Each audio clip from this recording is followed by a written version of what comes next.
नमस्कार, मैं हूं प्रियंका संभव। आप देख रहे हैं मनी नाइन, जहां हम आपके लिए हर रोज लेकर आते हैं मनी टाइम। और मनी टाइम की खास बात यह है कि इसमें आपको पर्सनल फाइनेंस की जगत की वो सारी खबरें मिलती हैं जो आपके जेब और जीवन पर असर डालती हैं। तो पहली खबर मनी टाइम की है जो आपको कुछ नए नियम के बारे में बताने वाली है। और खास तौर पर अगर आप दोपहिया वाहन चलाते हैं तो जरा सतर्क हो जाइए।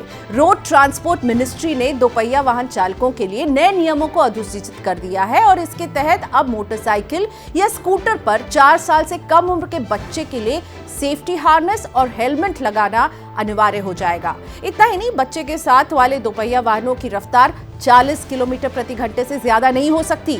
मिनिस्ट्री ऑफ रोड ट्रांसपोर्ट और हाईवेज ने सेंट्रल मोटर व्हीकल रेगुलेशन में धारा 138 में संशोधन किया है। इसमें 4 साल से कम उम्र के बच्चों के लिए सुरक्षा संबंधी नियमों का उल्लेख किया गया है।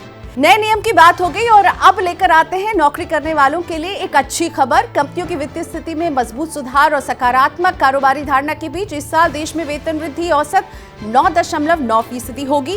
ये पिछले 5 साल का उच्चतम स्तर है। एक सर्वे के अनुसार सकारात्मक कारोबार धारणा के बीच कंपनियां जुझारू कार्यबल बनाने के लिए नए युग की क्षमताओं में निवेश करने की योजना बना रही है। भारत में अग्रणी वैश्विक पेशेवर सेवा कंपनी एओन ने अपने 26वें वेतन वृद्धि सर्वे में बताया है कि विभिन्न क्षेत्रों से जुड़े संगठनों का मानना है कि 2022 में वेतन वृद्धि 9.9% रहेगी। 2021 में ये 9.3% थी। सर्वे में 40 से अधिक उद्योगों की 1500 कंपनियों ने भाग लिया और सबसे ज्यादा वेतन वृद्धि नजर आएगी ई कॉमर्स से जुड़ी कंपनियों में, उद्यम पूंजी, हाईटेक, आईटी और लाइफ साइंसेज जैसे क्षेत्रों में जो ऑफिसेस काम करते हैं। अगली खबर, अंतर्राष्ट्रीय यात्रा की योजना बनाने वालों के लिए ये है राहत वाली बात। 23 महीने के बाद प्रतिबंध के बाद अब जो है नियमित अंतर्राष्ट्रीय उड़ानें मार्च या अप्रैल में शुरू हो सकती हैं। सरकार इस पर फैसला लेगी कि समर शेड्यूल में रेगुलेटेड इंटरनेशनल ट्रैवल को खोला जाए या नहीं।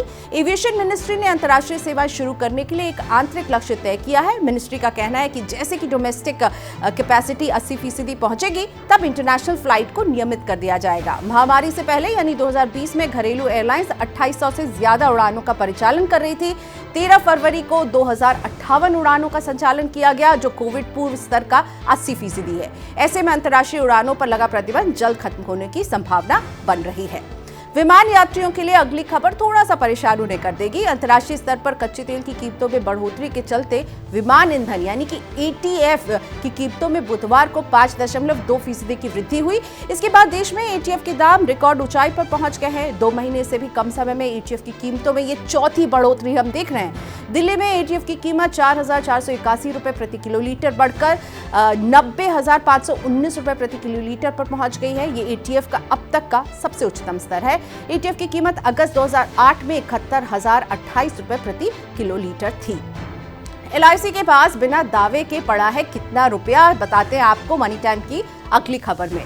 भारतीय जीवन बीमा निगम यानी एलआईसी के पास सितंबर 2021 तक 21,539 करोड़ रुपए ऐसे हैं जिसका कोई दावेदार नहीं है। इसमें बिना दावे वाली राशि पर ब्याज भी शामिल है। मार्च 2021 तक बिना दावे वाला फंड 18,495 करोड़ रुपए था। मार्च 2020 के अंत तक 16,052 करोड़ रुपए थे और वहीं मार्च 2019 के अंत तक ये राशि 13,843 करोड़ रुपए पर थी। प्रत्येक बीमा कंपनी को 1,000 रुपए या उससे अधिक की बिना दावे वाली राशि का ब्यौरा अपनी वेबसाइट पर डालना होता है। वेबसाइट पर पॉलिसी धारकों या लाभार्थियों को बिना दावे वाली राशि के सत्यापन की सुविधा भी प्रदान की जाती है। नायका, पेटीएम, जोमैटो के निवेशकों को लगा झटका। नायका, पेटीएम और जोमैटो जैसे नए जमाने की कंपनियों के शेयरों ने बुधवार को इंट्राडे में अब तक के सबसे निचले स्तर को छू लिया। इनके शेयरों की कीमत लिस्टिंग प्राइस या आईपीओ इशू प्राइस से भी नीचे आ गई है। नायका का शेयर इंट्राडे में 1457 रुपए के स्तर तक गिर गया। हालांकि बाद में इसमें हमने हल्की सी तेजी भी देखी है और 1504 रुपए पर यह बंद हुआ। कंपनी का शेयर बीएसई पर 2001 रुपए पर लिस्ट हुआ था। पेटीएम के शेयर अपनी लिस्टिंग के बाद से ही अब तक इशू प्राइस के आसपास भी नहीं पहुंच पाए हैं और इसमें लगातार गिरावट बनी हुई है।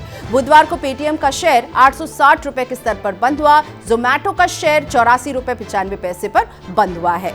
राहत मिलने से एनबीएफसी कंपनियों के निवेशकों को हुआ है फायदा। आरबीआई से एनपीए क्लासिफिकेशन नियमों में राहत से एनबीएफसी शेयरों में आज जोरदार एक्शन देखने को मिला है। आरबीआई नॉन बैंकिंग फाइनेंस कंपनियों को राहत देते हुए नॉन परफॉर्मिंग एसेट यानी एनपीए से जुड़े नए नियमों को लागू करने की समय सीमा 6 महीने बढ़ा दी गई है। अभी तक इन दिशा निर्देशों को लागू करने की समय सीमा 31 मार्च थी, जिसे अब बढ़ाकर 30 सितंबर 2022 कर दिया गया। इसे एम&एम financial services, Shriram transport finance, Muthoot finance, power finance corporation, HDFC, Piramal enterprises और बजाज फाइनेंस के शेयरों में तेजी देखने को मिली है। आयकर विभाग ने चीनी दूरसंचार कंपनी हुआवे पर मारा छापा। आयकर विभाग ने कर चोरी की जांच के तहत चीनी दूरसंचार कंपनी हुआवे के भारत स्थित परिसरों पर छापा मारा है। दिल्ली, गुरुग्राम और बेंगलुरु में कंपनी के परिसरों पर ये छापे मारे गए।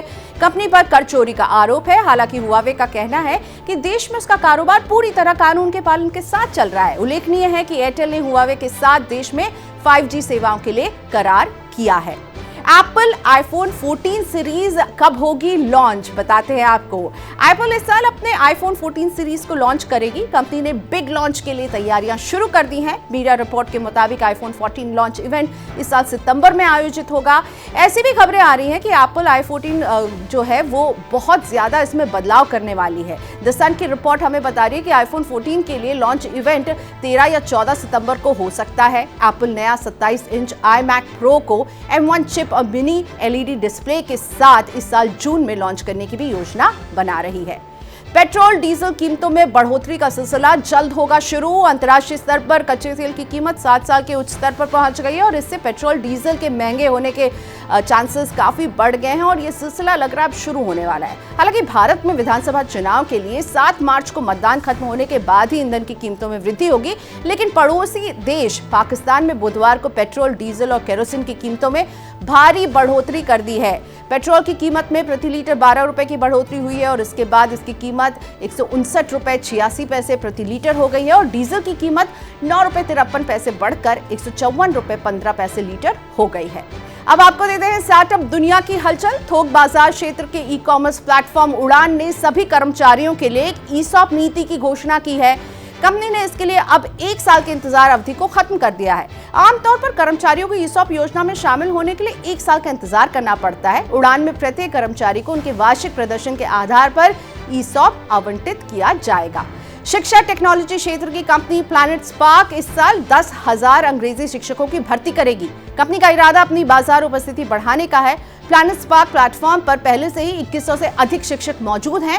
प्लैनेट स्पार्क ने दिसंबर में B सीरीज फंडिंग राउंड में प्राइम वेंचर पार्टनर्स और बिन्नी बंसल तथा दीप कालरा जैसे उद्यमियों से करीब $1 करोड़ 35 लाख जुटाए हैं। और चलते चलते IPO अपडेट। वेदांत फैशंस के शेयर बुधवार को 866 रुपए प्रति शेयर इशू प्राइस के मुकाबले शेयर बाजार में 8% बढ़त के साथ लिस्ट हुए हैं। BSE पर शेयर की शुरुआत 936 रुपए के भाव पर हुई तो NSE पर शेयर का भाव 935 रुपए रहा। मनी टाइम में इतना ही, लेकिन देखते रहिए मनी 9 क्योंकि हम आपके लिए बहुत सारे खास कार्यक्रम लेकर आ रहे हैं। कल मनी 9 के चैन की सांस में आप देख पाएंगे कि क्रेडिट स्कोर की क्या अहमियत होती है और ये आपको सस्ता लोन कैसे दिला सकता है। 80, 90 पूरे 100 देखना नहीं भूलिए क्योंकि अगर आप स्टार्टअप के आने वाले IPO में निवेश करना चाहते हैं तो 80, 90 पूरे 100 आपको बताएगा कि वो कौन सी जानकारी है जिसकी खबर आपको रहनी चाहिए। तो मनी टाइम में इतना ही।